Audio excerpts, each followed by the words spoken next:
everybody, I'm Venetia and welcome back to my channel, V as in Venetia. Today I'm going to be doing a review of I Can't Make This Up, Life Lessons by Kevin Hart.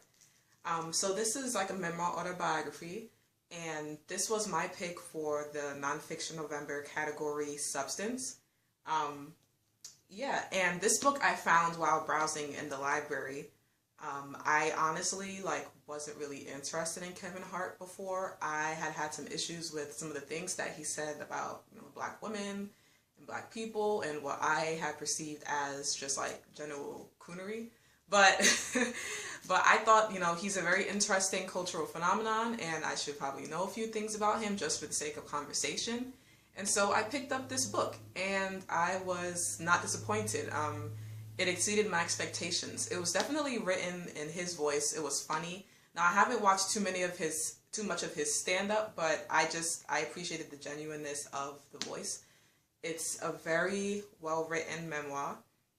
It's divided up into sections, mostly in chronological order, but it is divided up into, the book is called Life Lessons, so it's life lessons from first of all, his father, then like his mother, work, school. So it's divided up that way, and it flows very nicely.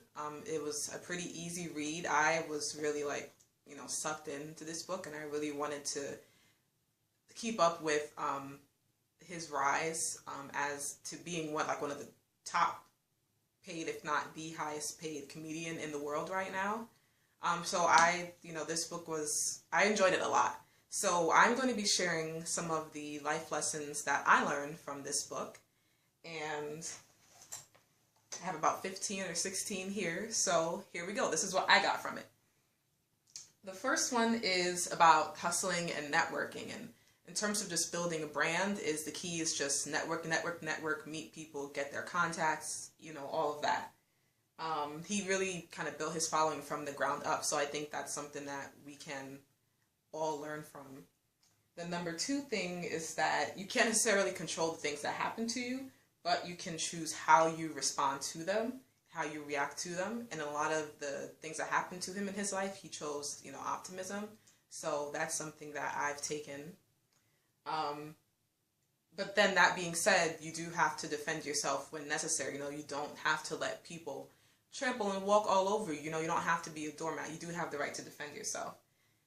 But then sometimes when things happen to you, you kind of just have to brush it off and shoulder shrug it, because otherwise it can just be really mentally taxing. And that's something that he did a lot. Sometimes things would happen and he would just, just shoulder shrug it. So that's something that, it's about focusing on the bigger picture, I think, is ultimately what that lesson is. Move with certainty into uncertainty. Just go where the current of life pulls you. That's something that he kind of emphasized. But then don't get attached to particular outcomes. Try to make more good choices than bad choices. That's an obvious one. And when you make those choices, think about whether you can live with the consequences of those choices. That's extremely important. It's never too late to start caring about your life and, yourself. And I think that's one of the things that is the most important, because it's so easy to get down on ourselves and be extremely hard. I know I tend to be extremely hard on myself, but it's really just important to remember that, it's never too late to make a change in your life. In terms of people who surround you, the thing is, when people see you trying to do something different, trying to do something better with your life, they feel like they're going to lose you. They might feel like they're losing control of you. It might be pretty easy to identify who those people are by the way that they react when you try to do something different. But that being said, your friends and family really should try to love you for who you are. And if they're not, then you have to, think harder about the kind of people that you're surrounding yourself with. Excuse me. Use other people's doubt to motivate you, because why not? Everyone has their own problems, even if they don't admit it. This is something that I really struggle with a lot, because I tend to compare myself to other people a lot. So it's just really hard for me to remember sometimes that everybody has something that they're struggling with, even if they don't talk about it. The world will stay the same even after yours has changed. I don't think this is a spoiler because he talks about it like in his stand-up and stuff like that. But after his mother died, like he didn't get a lot of compassion from everybody. Like he talks about how he would be doing his stand-up and he saw people like on their phones when he was talking about his mother's funeral, which like that part kind of just broke my heart because, you know, can you imagine? But it just goes to show that the world just keeps on moving. It's terrible, but that's the way the world is. You are judged by your potential and your efforts and your deeds. So this is really important, I think, for us artists out there, but just for everybody. You know, when you have potential, you can go far. So just take that as far as you can. Oh, and this is my favorite quote from this book.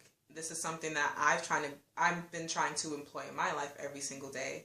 The quote is, "Waiting for other people to make your dreams come true is like waiting for a bus on a corner when there's no bus stop.